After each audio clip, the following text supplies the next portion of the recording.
بسم الله الرحمن الرحيم. حبيت أجرب كده تجربة التوابل بقى اللي هي قلب الفيس قلب اليوتيوب قلب الدنيا كلها. حبيت أجربها وفعلا أنا بص من عشاق حاجة المطبخ وبالذات التوابل بقى والحاجات الجميلة اللي احنا بنشوفها مع بعض دي. فحبيت ان انا اجرب واشوف فعلا يعني ايه مثلا العرض ده ايه او مصاريف الشحن ايه والحاجات اللي النت بقى مقلوب عليها. قلت اجربها، جربتها وهنشوف بقى مع بعض دلوقتي هتطلع عاملة ازاي او هتطلع ايه. هتطلع زي ما بيقولوا فعلا حلوة مش حلوة. طبعا كل نعمة ربنا جميلة الحمد لله. إيه بس حبيت اجرب التجربة وفعلا اشوف مصاريف الشحن دي فعلا مفيش مصاريف شحن والدنيا معاهم عاملة ازاي وهنشوف كده. ونسمي بالله ونصلي على الرسول عليه افضل الصلاة والسلام ونشوف بقى الدنيا معانا ايه. نفتح اول علبة معانا وهو الكركم. هنشوف كده بسم الله ونشوف مع بعض الدنيا هتبقى ماشية ازاي.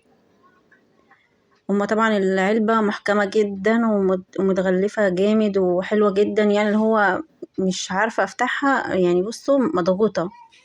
وبجد والله بسم الله ما شاء الله يعني تحفة جدا. انا والله عاملة الفيديو ده فعلا كده اللي هو يعني لوجه الله فعلا وبمنتهى المصداقية والصراحة وان انا فعلا كنت حبيت اجرب اوي التوابل ديت والعرض اللي هم عاملينه بصراحة حلو جدا. يعني العرض دوت من على الفيس ودي دي 7 بهارات. تحفة جدا والله العظيم يا جماعة شايفين العلبة محكمة ازاي. انا بقص الغلاف اللي هم مغلفينه بيها او اللي هو حاكمينها جامد يعني. وريحة التوابل كانت رهيبة بصراحة تحفة. يعني انا مش بحب اشتري التوابل دي من بره بسبب ان انا بخاف بصراحة ان هي تطلع فيك او تطلع ان هي مش حلوة وكده. كده فتحنا الكركم و7 بهارات لانها فظيعة بصراحة ما شاء الله حلوة جدا. زي ما احنا شايفينها بصوا ده تقريبا الروزماري او روزماري بصراحة كل حاجة يعني الله اكبر عليها يعني. طبعا في عندهم عروض تانية بقى اللي هو الثوم المفروم والهريسة والحاجات دي بس انا ايه قلت اجرب بقى منتجاتها منتجات الاول التوابل لان انا بحب التوابل جدا يعني جدا. ف تحفة قوي. حلو قوي كده. ده اللي هو الفلفل الاسمر. بس الصراحة يعني انا يعني الريحة بتاعت التوابل تحفة قوي. ومن كترها بصراحة مش عارفة اميز يعني. يعني الفلفل الاسمر ده لما بنشتريه من بره ساعات بيطلع مضروب وانتي اصلا بتشتريه من عند العطار وانتي واقفة معاه. يعني ما بالك بقى انتي شارياه من عندي يعني من جروب على الفيس او جروب اسمه يا جماعة جولدن فود.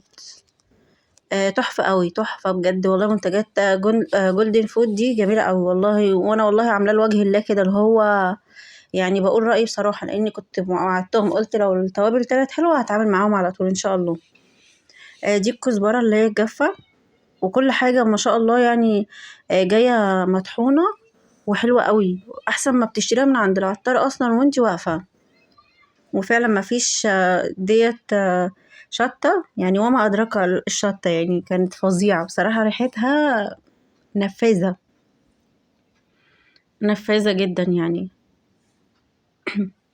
شايفين يعني مغلفينها حلوة قوي.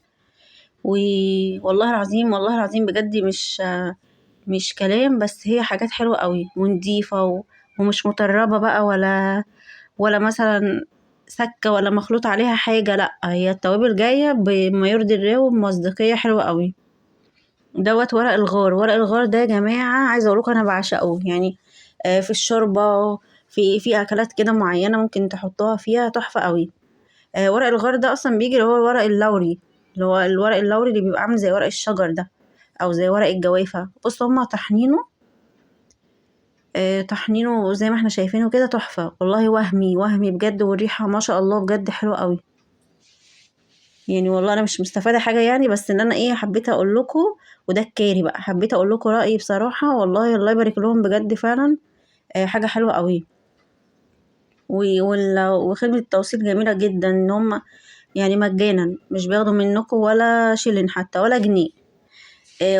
وخدمه التوصيل حلوه قوي والناس محترمه وكويسه قوي والله العظيم يعني. دي البابريكا. بصوا لونها حلو قوي، صدقوني احنا لما بنشتري من عند العطار ما بتبقاش كده، يعني لونها حلو وليها ريحة، ريحتها حلوة. يعني طبيعية فعلا، حاجات طبيعية جدا، مش مصطنعة ولا الكلام دوت. ده الزعتر. والزعتر برضو هنا حلو، قصدي استغفر الله العظيم، كمون، معلش سامحوني. الزعتر ده عشان انا كنت بعمل حاجات دلوقتي، كنت بعمل بيتزا بقى، فالزعتر جاي معايا كده انه زعتر.